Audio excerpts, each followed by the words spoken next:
Good afternoon and happy Cybersecurity Awareness Month. We have a great program in store for you, but we're going to give folks a few minutes to get settled. So grab your notebook, grab some water, and we'll get started in just a few minutes.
All right. Thanks so much, everybody, for joining us today.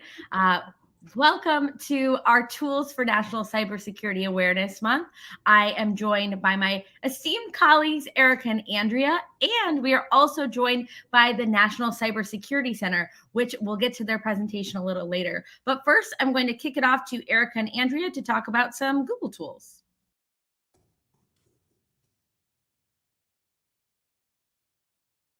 Hello. We are super excited. Andrea, Yeah, sorry, I was on mute. But thank you to everyone for joining today. I'm Andrea Holterman, and this is Erica Arbiter, and we're with Google Civics Outreach team. And today we're going to talk a little bit about Google's recent additional commitments in the cybersecurity space, and then we'll pass it over to our friends at the National Cybersecurity Center. So for the past 2 decades, Google has made security the cornerstone of our product strategy. We don't just plug security holes. We actually work to eliminate entire classes of threats for consumers and businesses whose work depends on our services. By making all of our products secure by default, we keep more users safe than anyone else in the world, blocking malware, phishing attempts, spam messages, and potential cyber attacks. We've published over 160 academic research papers on computer security, privacy, and abuse prevention, and we warn other software companies of weaknesses in their systems. We also have dedicated teams like our threat analysis group that work to counter government-backed hacking and attacks against Google and our users, making the internet safer for everyone. So governments and businesses are at a watershed moment in addressing cybersecurity, and cyber attacks are increasingly endangering valuable data and critical infrastructure. So that's why in August, we announced that Google will invest $10 billion over the next 5 years to strengthen cybersecurity, including expanding zero trust programs, helping secure the software supply chain, and enhancing open source security. We're also pledging through the Google Career Certificate Program to train 100,000 Americans in fields like IT support and data analytics. And with that, I'll pass it over to my colleague, Erica.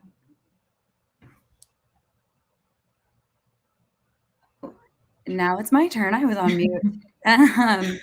You'd think after 18 months, we would have this figured out. Right. But yeah, so we are actually extending and further investing in our zero trust security model. So we are one of the pioneers of zero trust computing, and that is when no person, device, or network enjoys inherent trust. Trust that allows access to information has to be earned, and that is the cornerstone of zero trust computing. So we've learned a lot about both the power and challenges of running this model at scale. So when implemented properly, zero trust computing provides the highest level of security for organizations. As governments and industry work together to develop and implement zero trust solutions for employees, for employee access to corporate assets, we also need to apply the approach to production environments. This is necessary, and it's extremely necessary to address events like SolarWinds, and that's when the attackers used access to the production environment to compromise dozens of outside entities. So it's especially important, and we are extending our model so we can run it at scale. So our next commitment is securing the software supply chain. Today, the vast majority of modern software development makes use of open source software, including software incorporated in many aspects of critical infrastructure and national security systems. Most of the work that's done to enhance the security of open source software, including fixing known vulnerabilities, is done really on an ad hoc basis. So that's why we worked with the Open Source Security Foundation to develop and release supply chain levels for software artifacts. So that's it's SLSA, it's SALSA. It's a proven framework for securing the software supply chain. In our view, wide support for and adoption of the SALSA framework will raise the security bar for the entire software ecosystem. And to further advance our work and broader community's work in this space, we pledge to provide $100 million to support third-party foundations like OpenSSF that manage open source priorities and help fix vulnerabilities, which is so important. And lastly, we're strengthening the digital security skills of the American workforce. So robust cybersecurity ultimately depends on having the people to implement it. So that includes people with digital skills capable of designing and executing cybersecurity solutions, as well as promoting awareness of cybersecurity risks and protocols among the broader population. So, in short, we need more and better computer security education and training. So, over the next 3 years, we're pledging to help 100,000 Americans earn Google career certificates in fields like IT support and data analytics to learn in demand skills, including data privacy and security. The certificates are industry recognized and supported credentials that equip Americans with the skills they need to get high paying, high growth jobs. To date, more than half of our graduates have come from backgrounds underserved in tech, and the results are really strong. 82% of our graduates report a positive career impact within 6 months of graduation. And lastly, we are going to train over 10 million Americans in digital skills from basic to advanced by 2023. So, in addition to our commitments in this space, this year we sponsored the National Cybersecurity Center to train state legislatures on cybersecurity best practices. Today, they're here with us to speak about how you can protect yourself online with helpful tips and tricks. And so, with that, I'll pass it over to Forrest Senti and Maddie Gullickson from the National Cybersecurity Center. Perfect. Cool. Well, Maria, Andrea, Erica, thanks again for having us here today. So good morning and good afternoon to all you civic leaders out there. And again, we're excited to be here. And just for some quick background as we get started, we're a nonprofit. Like they said, we were founded by former Colorado Governor John Hickenlooper, and our whole big thing is dedicated to raising cyber education and awareness. The cyber hygiene tips that we're going to chat through today were developed as part of this initiative. And like Erica said, they were supported by Google. So we appreciate you and all the work you've done for us, called Cybersecurity for State Leaders. We're sharing all of these steps in some general statewide cybersecurity context with all 50 state legislators this year. And we're excited to be here today to share you some of that knowledge. As some of you might know, securing federal, state, and local enterprises is a significant lift. And we're all a part of this, whether formally or informally. So we're all in this together. That's right. Your own cyber practices or cyber hygiene play an important role in keeping us all more secure. Cyber criminals are constantly working to find vulnerabilities, and we want to make sure that you have the tools to not be taken off guard by their increasingly fine-tuned tactics. We want to make sure that you don't get duped. We came up with the acronym with the hope of making remembering how to keep your cyber hygiene strong relatively easy to remember. In fact, I'm pretty sure you won't ever hear duped the same way again. Before we get into the steps on how to protect yourself, it's important, though, to put some context around what exactly you're protecting yourself against.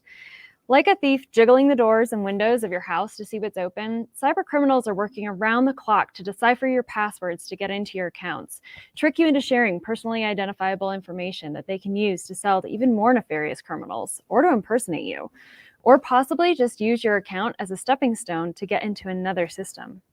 Most experts estimate that there's nearly one cyber attack every 39 seconds. So, what are some of the things that they're trying to get at, and how? Well, we're going to start with phishing because this is one of the most prevalent attacks because it works. Exactly. And not like normal phishing. This is all have to do with your email. So imagine you check your email and you receive an alarming message about one of your online accounts. The email says your account's been compromised. And hey, here's a link to enter your private information to get it back. The email sounds and looks legitimate, but it's actually not real. It was actually sent by criminals looking to literally phish you. Phishing and spear phishing are some of the most prevalent cyber scams, almost 95% of all attacks across the world, because they work. And phishing is really when scammers send out these mass emails. They're hoping to trick people just like us into divulging things like personal and financial information by pretending to be a legitimate source, like a bank, a trusted retailer, or even a delivery service in some cases. All of these scammers often ask the user the same things, like attempting to reset your password so they can go and then reset the account for you and get your information. Another popular way that people also try and do this is to get you to buy gift cards by convincing them that they are in some sort of trouble, maybe like on behalf of your boss, for example. And spear phishing is a particularly type of phishing scam that's really custom designed and targeted to a specific person. Spear phishing might use things like your social media or other public information to find out things like whether or not you're traveling for work or for vacation. Then they use this information to craft fake emails that sound really believable. And just like fishermen cast lines with bait attached, These scammers typically sound out very official sounding emails, hoping that you let your guard down. And sometimes they'll even build entire websites dedicated to looking like authentic banks or a business. And in some cases, these phishers even use those emails with malicious software or malware that is attached that can automatically download to your computer simply just by opening it. And once installed, that malware can gain unauthorized access to your computer, cause insane damage to your systems, and run unauthorized software. And sometimes these criminals also install a type of malware called ransomware, which is designed to completely block access until a sum of money, often something like Bitcoin, which is a cryptocurrency, is paid out. So once criminals do have your login information, they can change your passwords, they can steal your money, and in some cases, even your identity. But the good news is that there are ways to help prevent phishing emails like this from impacting you or your organization. And educating yourself really is the first step in preventing this. And there are so many ways to identify a possible phishing email, because generally speaking, no legitimate bank, government agency, or business will send an email requesting that you re-enter your private information. Misspellings, poor grammar, and typos are also other typical good signs of a possible phishing email. And the last thing I'll say on this in terms of other tools to protect against phishing includes deploying things like spam and web filters and antivirus software. You can keep your system updated, encrypt sensitive information, and even do things like convert HTML emails into text only. That's how we prevent some of those things from downloading. But all these things are covered in the upcoming module on why you should click on things and you shouldn't. But if you do receive a phishing email, the best thing you can possibly do is to stop, don't click, don't share it, and contact help immediately. Thanks so much, Forrest. So we'll dig into a little bit more about the password piece later on, but we wanted to highlight a few other lesser known attacks that could also compromise your data. The first is the actual physical security of your device. Working in public spaces like state or local government buildings can create an even larger target on your accounts and your devices. So try to keep your devices on you as much as possible. And when not possible, make sure that your settings are such that someone couldn't open your computer or your phone without your account information. For this, go to the settings on your computer and phone and set your screen to lock within a short time of you stepping away, 2 to 3 minutes, for example. Don't forget to physically lock your devices as well. If you leave a computer or your phone in your car, cover it up so it isn't obvious, and then make sure that you're actually locking your vehicle. Or if you leave your office and you have the ability to lock it, or you have a drawer that you can lock, make sure to lock it.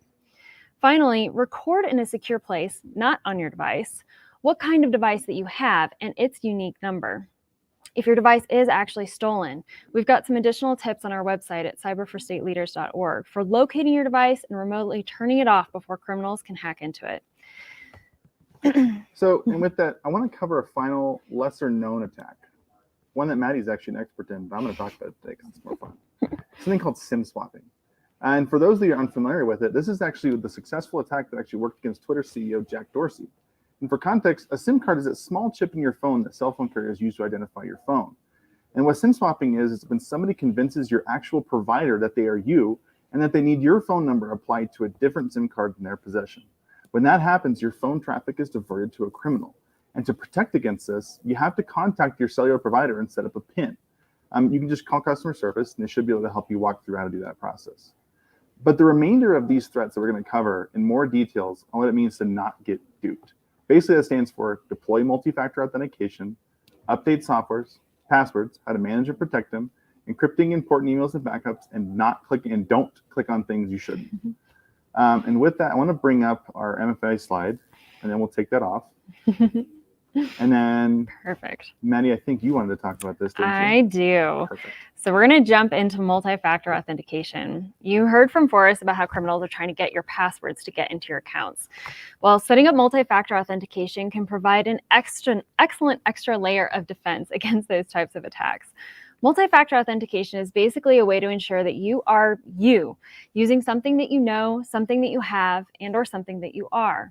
This could be a combination of your password or PIN and a code sent to your email or phone, the use of Face ID, an authenticator app from Google or Microsoft that automatically generates a new code every time you use it, or even a physical key that does the same thing. Most accounts that you sign up for are now moving towards requiring MFA when you sign up from the get-go, but for your older accounts, like an old email or financial account, be sure to go back into your settings and look for security or passwords, however it's categorized. And where it says set up MFA, just do it. Because if a criminal was successful in getting your password, you'll get a message with that extra step that alerts you to the fact that someone who isn't you is trying to access your account. And if that does happen, make sure to change your passwords to your critical accounts immediately. 100%. And the next thing that you can do around that is updating software, the U in Duped. Cyber threats around the world are constantly evolving, and your software is too in order to keep up with all those threats. And like Eric said earlier, to fix bugs in the systems, because they happen, people make mistakes. But going back to the jiggling door handles analogy, imagine your teenager came home late and never locked the door. The longer that door sits unlocked, the more your house is vulnerable to a thief trying to break into your house potentially. But a software update is like getting up and locking that door immediately after your child gets home. You are keeping that door shut from potential attackers. So when you see an update available dialog box pop up on your phone or computer, just do it immediately or set it to automatically do it. If you do set it up for later, that's fine, but make sure you actually do it. Because the longer you go without these updates, the more likely that your PC or phone is more vulnerable to a cyber criminal's attempt. And when possible, like I just said, you need to make sure it's automatic. So you just don't even have to think about it. Because whatever you do, your ultimate goal is to keep that device up to date. Exactly. So now we're going to tackle passwords. This really is the largest source of our vulnerabilities. The average person has over 150 accounts. And since we can generally assume that we're not all creating a really unique and complex password for each account, we've likely got some serious breadcrumb trails to our most treasured information, or even our actual treasure if we use the same passwords for our online financial accounts. But before we get into how to best manage your passwords, we need to understand how passwords are actually hacked. So when you create a new password, the site that you're on jumbles your password up to create what's called a hash, and that hash gets saved in a database. When a cyber criminal gets access to that database, they run those hashes against a word list using incredibly powerful computers. Once they get a match, they have your password. So the simpler your password is, the easier it is for them to match with that word list. For example, a password that's about 8 characters long and all lowercase could take just seconds to crack, even if it's all jumbled up. A password that's 10 characters long with, say, 8 letters and 2 special characters, things like exclamation points or ampersands, could take hours. Or consider one that's 12 characters long and has a random mix of uppercase, lowercase, special characters, numbers. That could actually take years. And criminals aren't going to sit around that long to get into your passwords, so they'll move on to easier targets. But how do you do this for all of your accounts? Well, we suggest looking into a password manager. There's several now. Examples include like LastPass or Dashlane, because they will generate those crazy complex passwords for you. All you have to do is remember the one super crazy complex password that you created for that manager. And to create that strong password, there are a few tips that you can use to effectively complicate your password. First, think of a phrase that only you would know. Make sure it isn't something that ties back to information you've shared on social media or that could be widely associated with you. Now, strip out the words of that phrase and leave only the first letter for each word in that phrase. Next, try to randomize the upper and lower case pattern of those first letters. And then finally, maybe get a little creative with how you mix up those letters with numbers and special characters. And you'll have something that's a lot more secure than I love Fluffy. So you promised me you wouldn't use my password on here. Oops. Sorry, just kidding. Was the I a one? At least that would be better. So the last thing we're going to talk, the next to last thing, is encrypting important information on emails and files and how to back this important information up. These are thrown together because they're complementary. Encrypting your emails and your files helps protect you against making a mistake from things like malware attacks. And backing that information helps you in case something ever happens to your device, like it fell in a lake or if someone stole it, for example. And the biggest thing when we talk about encrypting emails is sending an unencrypted email is like sending a postcard through the mail. There's a chance that at least half a dozen people have read its content before it ever gets to a destination. But when you encrypt an email, you basically are adding an envelope to your message to make sure that only you and the recipient at the other end can read it. And before you deploy that option, make sure to find out if your intended person you're going to send it to even has encryption set up on their mail system. It's typically pretty easy to identify because it should automatically come up as an option or be available in the More section of composing an email. And if they do have it, simply select it and you should be good to go. If your intended recipient doesn't have a way to support encrypted emails, like if it isn't already built in their settings, you can instead encrypt the file itself that you're sending. You can do this by using something like WinZip, for example. You can also use a password, like you're saving a document in Word. Like if it's something sensitive, and then add a password and Instead of sending the password to your recipient, you send it by text or call, but you never, ever, ever email a password. And the last point around backing your files up is really about doing it regularly. And being regular here is really about your level of comfort, and depending on you work on time-sensitive documents. Typically, we recommend you deploy a both-and approach here when it comes to backing up things like a cloud-based system, as well as even like an external hard drive. And I know it's helped me a lot in this area, setting a calendar reminder, just to double check that all my files are being backed up monthly, and to make sure that my automatic updates are ongoing and active to the cloud. And the last thing would be, if you do have an external hard drive, make sure you enable password protection on the external hard drive. Otherwise, it's just as good as a giant flash drive that you're handing to people around your house. It's a really, really good point. Thank you. Really good point. All right. So our final point before we get to questions are don't click on things you shouldn't, and what to do if you accidentally did, because we've all been there. We've accidentally clicked on something, usually in a moment of urgency. We covered a fair bit of this under our phishing discussion, but we wanted to throw a few more tips out there to help prevent taking cyber criminals' bait. One way to quickly identify whether you're on a shady website is you can figure out as you try to leave that website, if you're getting bombarded with multiple messages asking you to confirm that you want to leave or install an antivirus program. Those are some big flags that you need to just close out of that web browser entirely and immediately. And make sure you don't provide any information on the way out. If you still can't get out of the page and you're using, say, like a Windows computer, go to your Start button and select Task Manager, then find your web browser and end that task. If you're using a Mac, you can simply go to the Apple icon and select Force Quit and find your web browser again and just shut it down.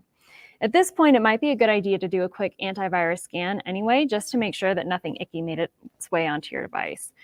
You can also get onto iffy sites from just your general searches, or potentially by clicking on a link sent to you via suspicious email or text. Remember, make sure that you recognize the source of the email or text and apply kind of just a common sense approach to clicking on it. If there are weird misspellings or that odd sense of urgency, I actually just got one the other day that was saying that I had a voicemail from a system that I wasn't really familiar with. And of course, it had that moment of, do I need to open this? Because I need to know who's trying to contact me. But no, in the end, we don't have that system. So it probably was a phishing attempt. So just make sure you take a deep breath before you click and respond and apply that good common sense approach. Finally, make sure to see if there's a padlock at the top of the web address before submitting any personal or financial information. That will help indicate that the website is more secure. And if you do accidentally click and things start going a little sideways, disconnect your device from the internet, turn it off, and contact IT support in your organization. They'll help you with the next steps from there. True. And if it's just you, good luck. Just kidding. There's a lot of things you can do online to help you with that. But above all, we really, truly hope that you learned something and can incorporate some of these new habits into your cyber routine. Be on the lookout, for things like other certificates, other trainings you might be doing across the country. And stay vigilant. We're all in this together, and a big thank you to our friends at Google for having us here today. So thank you. Exactly. We'll take some questions. And it looks like we do have some questions. Awesome. Well, thank you so much for joining us. I know that every time I hear presentations like this, I think, oh, okay, I have to think about my password and make sure that everything's up to date. I go back and check every time. But it's a lot of good tips and tricks to be able to really, really help. Okay, so first question I see here. What are the biggest barriers to entry for people to take action on securing their information? Sure. So I can start. Mm-hmm. Yeah.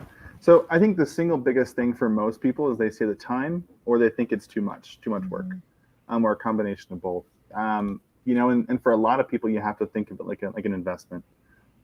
If you sit down, if you go to the gym regularly, if you spend the time, prepping your food because you're tired of eating out or that kind of thing, working on your cybersecurity, honestly, is about the same thing. And because prevention can prevent almost 90% of all the attacks you could potentially suffer, it's a good investment to make sure that your accounts aren't stolen or your bank accounts are compromised or you lose your identity. So that is the single biggest things I see. I don't know. I think some of the other challenges too are that technology is evolving so quickly. And so sometimes it feels like even after you've gotten that good foundation set up, there's some new attack that's out there, some new tool even that you can use that honestly, to Forrest's point, it's kind of hard to keep track of because our full-time job is just doing what we do on a daily basis, going to work, taking care of our families. a cyber criminal's job is 24/7 to be looking for ways to hack you, and so the feeling and the odds are pretty uneven there. And so I think that's one of the bigger challenges too, is just the fact that things are constantly moving and changing, and it is hard to keep that keep those updates in your mind and keep researching and looking for that information when you've got grocery lists to make and work to catch up on. And so I think that's one of the other big challenges too, which is again kind of why we wanted to try to come up with something that was pretty short and basic, because at least this is a good foundation. So even if some of those other things are really complicated and can take way more extra time, this at least gets all the locks on your doors and windows basically, without having to do too much craziness. We like that. Duped. I really like the acronym. I think it's good. Thank you. You know, especially for folks that are on campaigns or maybe working on the Hill or doing some sort of advocacy, you know, not only are those high risk users, but, you know, also super busy. So I think just kind of heeding that warning of being vigilant, but also taking that hygiene just as you would with any other, you know, daily practice that you have. So I think that's so important. Okay, next question I see here from our friend Josh. Can the password manager be used as a way to distribute updated passwords to an entire organization? Yes, 100%. So with a lot of like the enterprise grade password managers that are out there now, like 1Password being one, LastPass has it, Keeper, Dashlane, all of those types of companies now. There's an enterprise grade version of all those where you can assign users and you can be updating the password on one end, and the only thing that they see are those little black asterisks. So they don't even have to see the passwords, but you can be changing them in some cases daily if you really needed to. But a lot of like the paid enterprise grade software can do that, and they're very, very easy to set up and use. So absolutely, and they're great tools to use. Awesome. The only key to those, oh, sorry. How often should people update those passwords? At a minimum, every 30 days. If you want to do it sooner, depending on the type of account, like if it's, you know, like your GitHub login, for example, or like, you know, someplace you're storing like source code for or financial information, you could consider setting it to be weekly, or have to be, you know, or at least using some form of multiple, like the Titan keys and like just increasing the levels of access to get to that in the first place. So, but at a minimum, 30 days is what I would say. And that's why those managers are so helpful, because that's a hard thing to do. Again, getting back to the barriers aspect, that's a hard thing to keep doing, especially if you're trying to randomize things and build that strong password. It's definitely something that password managers absolutely help with. The biggest thing that we would just recommend around that, because we've all also had this experience, is make sure that you do document that password somewhere that is very secure, because if you don't have it, then you do have a little bit of a challenge. They do make it pretty hard to get back in, which is good, but hard if you forget the password. Absolutely. I think just having some sort of place in, despite I know lots of organizations have spreadsheets and things like that, so really locking them down can not only be a way to be secure, but also to pass that information along. You know, losing a password manager is a lot harder than a spreadsheet. Way harder. Way harder. Way more painful too. Great questions though. Excuse me. Whoa. Little frog in my throat for sure. Oh, no. Always comes at the worst time too. I know. Do you recommend specific anti-malware or viral softwares for either PCs or Macs? So not necessarily. There's a lot of really good options out there. I don't know if you have any ideas, but in some cases, like if you're trying to use free or low cost ones, honestly, the built-in anti-malware and virus protector and the scanners and all that kind of stuff built in on Mac and PC, like Windows Defender, for example, are actually really good. They do an overall good job. But if you're looking for more advanced stuff, There's companies like Malwarebytes, Carbon Black, Mm-hmm. Silence. Like there's a lot of really good ones like those two that would be considered like a higher grade. I don't know if there's any that. Carbon Black was one of the ones that I was Yeah. thinking about. Yeah. Those are all great. Mm-hmm. Awesome. Well, thanks for those tips. I think it's really helpful to just have an idea of what's out there. Mm-hmm. So what steps should be taken if someone attempts to click on something that's a phishing attempt? And I know you covered this in the dupe sequence, but what happens? What should you do? Go for it. Yeah. Okay. So I'll split that. If it's in a business environment, the very first thing you should do is immediately shut down your computer and contact IT support. One of the big things I like to talk about when it comes to like the culture of cybersecurity is this idea that we have to start breaking down the shame around falling victim to these types of things, because I think the statistic is, I think at this point, 60 to 70% of all people in the US have clicked on something or higher.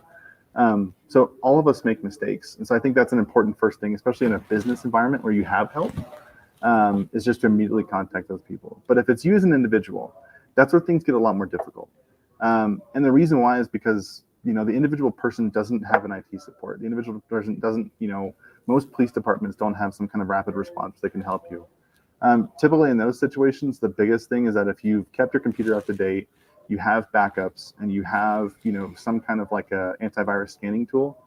If you were to work backwards, you could go, okay, I'm going to immediately stop and delete whatever it is, or I'm going to attempt to delete whatever just happened. I'm going to run my antivirus tool that I have on my computer to see if I can identify whatever it is and then have that system automatically delete it. If that works and it gives me an all clear, awesome. In some cases, you can stop there. But let's say you're like, maybe my computer's still being a little weird. I'm kind of worried that like they're watching my screen to get my bank password for as an example. One of the things you can do then is you can do a restore. Because if you've been backing up all of your information, you can theoretically just wipe your computer completely, and all that's available. You can look it up for Mac, PC, even Chromebook, all that kind of stuff. You can go back and find ways to reset it, and you can go reset your computer back to before when you made the incident. And if it's anything past that, and you're still either not resolving the problem or you're still having issues, that's where you end up needing to go find an expert to help you. Like in Apple, I think in some cases, the Genius Bar can help you for paid. You can go find something like your local Geek Squad or like your local IT support to come help you, but that's a paid type thing. But that's the order that I would do it. Like if my mom called me right now and said, "Oh my God, I just clicked on something. What do I do?" That's how I would talk her through that situation. So yeah.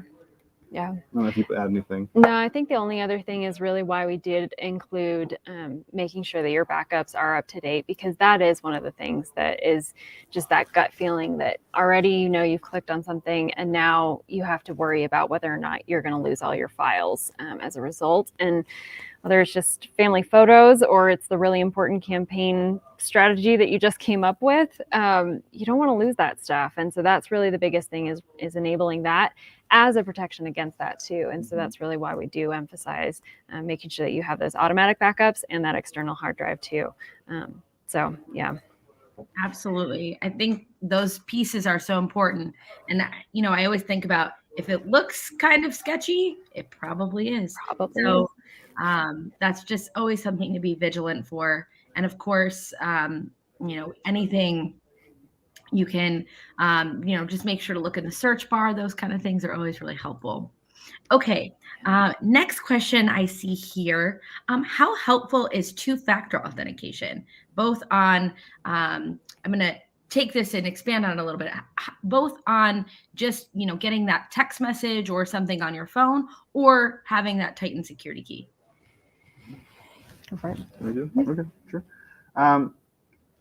The short answer is it's incredibly important and you should do it for everything. But the reason why it's important is this idea of one of the ways you can increase your personal security is, let's say you're using your password on an account you haven't remembered, but you actually used a long password for once, because you're actually trying to be better. You put a 15-character password in there. And like Maddie said, typically the way it happens is they're just running these hashes against different databases and seeing what's going on. But one of the things that's happening is now is, let's say you worked with like a lesser known website, you used a long password, but they still somehow found that password in a breach because they found like a text file of the password, and they were able to go in there and get into your account. Well, if you use something like 2FA or MFA, it prevents you from doing that. And the reason why people have changed from saying 2FA to MFA is because two-factor authentication typically relates back to your cell phone. And if you heard me talk about SIM swapping, there was issues where people could still use basically SIM swapping to then grab, that cell phone number from you and then use that to get into your account and reset it, or to, if they already have your password, to get full access into your account and do stuff. And that's what happened, like I said, to Jack Dorsey, the Twitter CEO. And this is, with this audience here, with you guys, this is something that is actually relevant, because people of significance, people of authority, these types of attacks where people are going to go the extra mile to try and get to you, these are legitimate concerns. And so, like, making sure that you have, number one, the PIN on your SIM is important if you're using 2FA, because if you don't, and somebody is able to get access to your phone, to your cell phone number for some reason, then that specific piece of it is gone. And that's why using other things like Google Authenticator is a great tool. And then the Titan security key, as another example, is fantastic. I don't have it on me, I have it on my desk, but I have one. And it's incredible, because the only way that somebody can access into any of my accounts that are associated with that key is by physically having my key.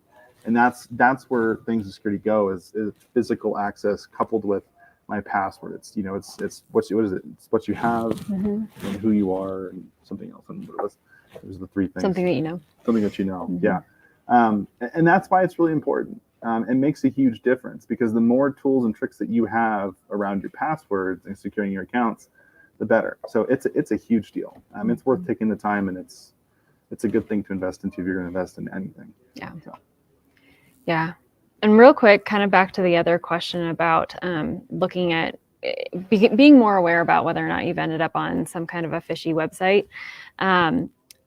This may sound a little bit silly, but for those of you who have kids, or if you just enjoy animated videos, I will say that Wreck-It Ralph, the Ralph Breaks the Internet, was possibly one of the best visualizations of what some of these scammy websites really kind of look like and feel like. And I think it's just one of those things that, going even back further to the barriers to cybersecurity, part of the biggest challenge of this is we know what it feels like to lock our door, and we know what it feels like to carry keys around. We don't know what it feels like because it's intangible. And so I really recommend actually just taking a fun little watch of that, because it really did break down a lot of the actual cybersecurity challenges in a really tangible and fun, engaging way. Might be really good for even teaching your kids if you've got it, if you've got them. But honestly, for me personally, even just watching it as an adult, I felt like I learned a little bit more about what else to be aware of, and even how to better understand, again, that sense of urgency and some of that. So I know it's not entirely on the MFA thing, but I did just want to mention it, because I think it did actually really help create that bridge of understanding kind of why this stuff really is so important. I love it. It's like the new Schoolhouse Rock for cybersecurity. Yes, it honestly felt like that. Yes. That's awesome. Okay, I'm seeing one last question here. So I know, and a lot of our listeners know, that you do trainings and webinars all across the nation. How can we learn more about your trainings and what you're doing in the States? Yeah, so go ahead and head over to cyberforstateleaders.org. We've got a few more states left this month. We really tried to hit Cyber Awareness Month hard with our state legislatures, but really it's something that anybody can use, anybody can take advantage of. If you know people in those states, even if they're in local government, we've been hearing a lot of feedback from folks at the local government level that this is something that they're really looking for in support. And so really just feel free to share that resource with them. We cover a lot of these same tips. We do talk a little bit more about some of the general context of why cybersecurity is so important at a state and a local government level. We give a few examples that walk through some of the more recent attacks at the state level that have really impacted critical delivery of services. So that's a few more of the tips and discussion points that we have there. But go into that cyberforstateleaders.org. You can learn more. And we actually just also made our playlist. So we did the talking of it today. The way we've set it up is we've got some short videos that can make it even more digestible. So if you don't have a full hour to sit and watch through, you can just learn through 2 to 3 minute short videos that cover each of these topics in more depth. And that's on our YouTube channel at National Cybersecurity Center, you'll just see that playlist that's now completely open to the public. So again, even if you've got some friends or family, you got a mother-in-law who doesn't really quite understand some of this stuff, we highly recommend you just share it with them. So those are a couple of the ways. Wonderful. So many resources, so much to learn. I know there's even more on both your YouTube channel and the website as well. Forrest, Maddie, thank you so much for sharing your broad knowledge with us today. I know that I'm going to think about Duped all the time when I'm opening up my emails and typing in my password. So everyone remember Duped, and thank you both so much, Maddie and Forrest from the National Cybersecurity Center, in celebration of National Cybersecurity Awareness Month. So thank you so much. With that, we'll wrap it here. If you have any more questions, feel free to reach out to Maddie or Forrest, or also connect with us at civics-outreach@google.com. We are there 24/7. If you have any questions or concerns or just need help with something, we are there for you. We hope to see you again soon. And thanks so much for celebrating Cybersecurity Awareness Month with us. Yay. Thank you Thank all. you. We'll see ya. Bye.